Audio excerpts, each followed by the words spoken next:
and we want to present all of those devices to you in this, our Best of MWC 2017. Now, the first one goes to the Samsung Galaxy Book. Two models available, 10-inch, 12-inch models. And these are two convertible tablets, Windows 10 tablets that have a lot of productivity.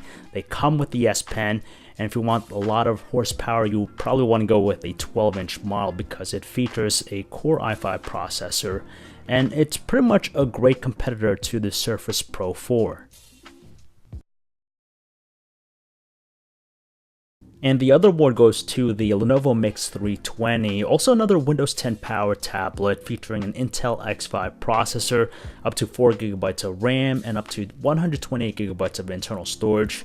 It's pretty compact because it has a 10.1-inch 1920 by 1200 display. Also comes with Dolby Advanced audio speakers and a detachable keyboard, so you have that productivity element in play. And they do claim up to 10 hours of battery life with it. LG G6. The previous LG G5 was not a bad device, but it wasn't necessarily received with the best reception, and now with the LG G6 we have what can only be described as the company's return to form. One of the best parts about the G6 is that it takes some of the best parts of the V20 and the G5 and then improves upon it in a number of different ways. But if you haven't already seen our video on the LG G6, you only have to know one thing about it: that screen. With an 18:9 aspect ratio, we also have a screen on the G6 that bleeds over to the very edges of the device, basically making the bezel one of the most minimalistic parts of the phone. It's a sight to behold, and we think the LG G6 is going to be one hell of a contender for 2017. Huawei continues a great line of devices with the Huawei P10 and P10 Plus. Both the P10 models are evolutions of the P9 with elements of the Huawei Mate 9 thrown in. New features include the Leica Dual Camera 2.0, under-glass fingerprint sensor, and in the case of the Huawei P10 Plus, the first Quad HD screen widely available on a Huawei flagship. Huawei continues their prowess in creating very solid handsets, and we give Huawei a lot of credit for creating a very easy to use P10 and then a more premium feeling and more premium featured P10 Plus. And now this one shouldn't be too much of a surprise as we give an award to the BlackBerry Key 1. The Key 1 technically isn't a new phone as we already saw it at CES 2017 under the moniker Mercury. However, it was still worth showing up for the Key 1 because we get to see the full QWERTY keyboard in all of its glory once again, and we see that the latest Android Nougat OS and several BlackBerry iconic features are going to be making it into the device, including the BlackBerry Hub, BlackBerry Tasks, and a number of other BlackBerry applications that help get productivity out of the way. And for any BlackBerry fans from the past, you can indeed program shortcuts for all 52 different keys. The Key 1 is an exciting return to form for BlackBerry, and we can't wait to get our hands on this particular device, even with a bit of its nostalgia factor baked in. The Sony Xperia XZ Premium is not the first 4K handset. After all, the first 4K handset was also created by Sony last year. However, it looks and feels like a Sony smartphone, and it provides an excellent user experience that we've come to expect from the Xperia line. It has 4K HDR in its triluminous display, a great build and a feature set that is up there with the flagships that you see in the rest of this best of video. Unsurprisingly, Sony puts a lot of great features in the Xperia XZ Premium, including the ability to run 1080p natively to save battery, and then hop over to 4K HDR when you really want to get some awesome content out of that screen.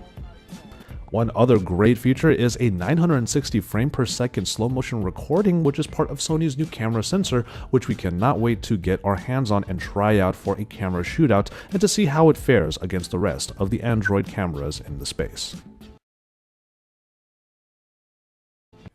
We throw it back to tablets for a little bit with the Lenovo Tab 4 Plus. Now, it's an award that you may not have expected us to hand out, but they created a tablet that is not only wonderful, but it makes it clear that Lenovo still has faith in the tablet ecosystem.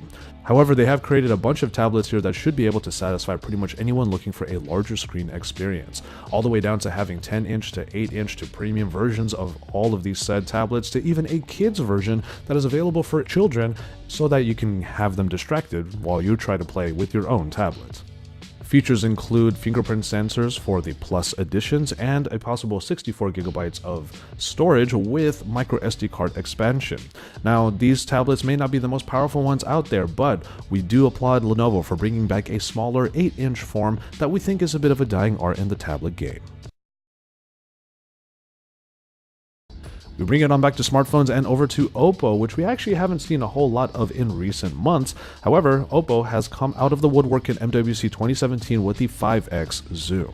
Now, their 5X Zoom camera prototype provides optical zoom, not digital zoom, and the result is a lossless quality as you zoom in without needing a bulky camera lens. This seamless and high-quality zoom on a small form factor for a phone is one of the first for mobile phones, and it's possible that Oppo is thinking rather cleverly about how to circumvent the usual problem with a thick optical zoom lens. We can't wait for the first phones, potentially from Oppo, to ship with this new camera array. Meizu also launched a new smartphone technology known as SupermCharge. Meizu claims that its fast charging technology faster than Qualcomm's Quick Charge 3.0. By the help of mCharge technology, you can charge your phone from 0% to 100% in just 20 minutes thanks to mCharge technology for giving us freedom from carrying power banks every time. And finally, perhaps the most unconventional of them all. But if you're looking for a nostalgia factor, look no further than the Nokia 3310. Pretty much anybody with a smartphone these days can probably trace their origins back to Nokia's original, virtually indestructible device. And while Nokia did have a show where they announced major flagships, it was a sub €50 feature phone that everyone was really enamored with. Nokia remade the 3310 and Nokia also launched 3 more phones which are smartphones, but Nokia 6 was best from that 3. Nokia 6, which was launched in China earlier, launched in MWC 2017. Nokia 6 comes with decent specifications at its price range. Hope you liked the video. Please like and subscribe for more such videos.